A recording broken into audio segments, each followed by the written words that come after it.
when your wife says, "Does this dress make me look fat?" Listen to me. That's a moment for grace, not truth.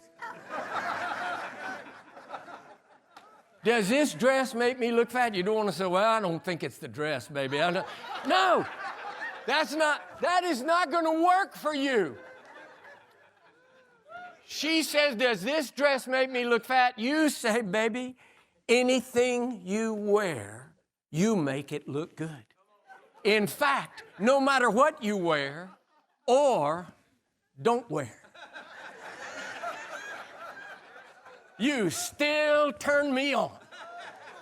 That will work for you because that's grace and truth. And it has to do with all kinds of things in life.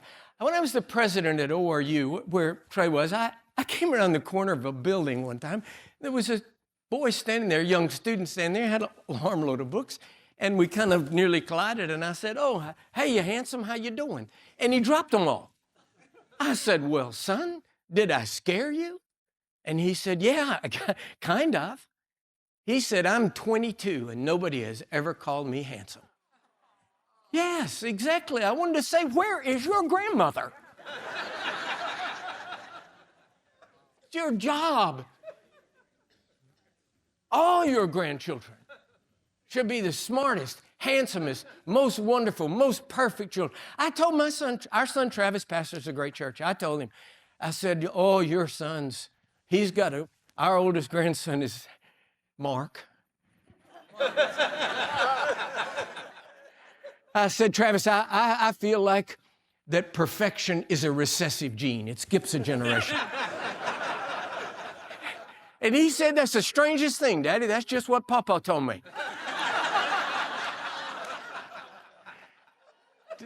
The grace, the generosity. When we first came back from Africa, our little boy wanted to be an American. He wanted to do an American thing. He joined the Little League. Oh, God, what a demonic experience.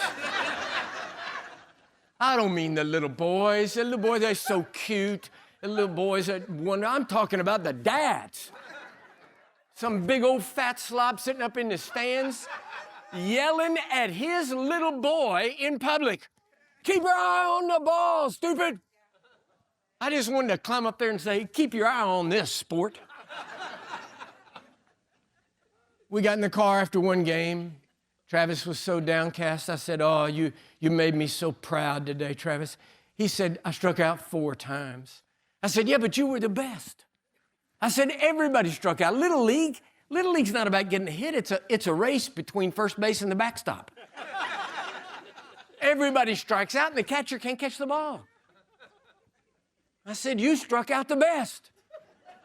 He said, "Really?" I said, "Dude," I said, "I'll watch those other little brats that throw the bat and kick dirt and cry." I said, "Oh, I was just ashamed." But I said, "You struck out. You put your bat in the rack. You handed your helmet to the next kid and went and took him place on the seat." I said, I was so proud. He said, "Really, Dad?" I said, "Listen, son, you strike out like that 200 or 300 times, they're going to put you on the All-Stars." We talked about it all the way home. When we got home, his mother had the soup and sandwich. She said, "How was the game?" He said, "I struck out 4 times." She said, "Do you think he understands the game?" Grace upon grace, the life of grace, the life of generosity, the life that gives not by measure, but gives generously and graciously and goes beyond adventuresome giving. There is in all of us, by the thumbprint of our Creator, there is an appetite for adventure. We are made that way. Many of us have bludgeoned it into insensibility over our years, but there is still, I can prove it to you. Why do people go to scary movies? Why do they take their popcorn and their Coke and go sit in a dark theater and say, "Come on, scare the liver out of me"? Why? It's because it's a vicarious adventure. It's safe.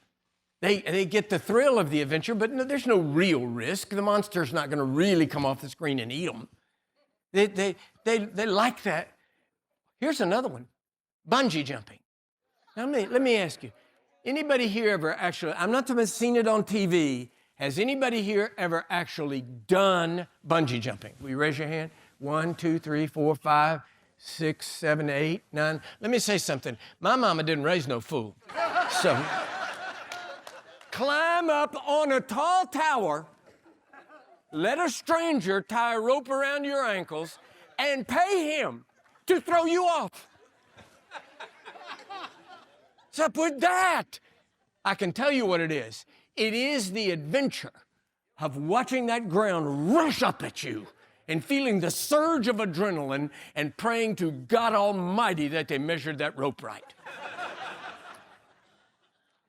But without real risk, there is no real adventure.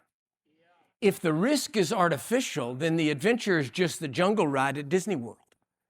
You got pop-up plastic hippopotamus that comes out of the river, but there's no real risk. The real adventure happens when there's real risk. That's when you get out on the edge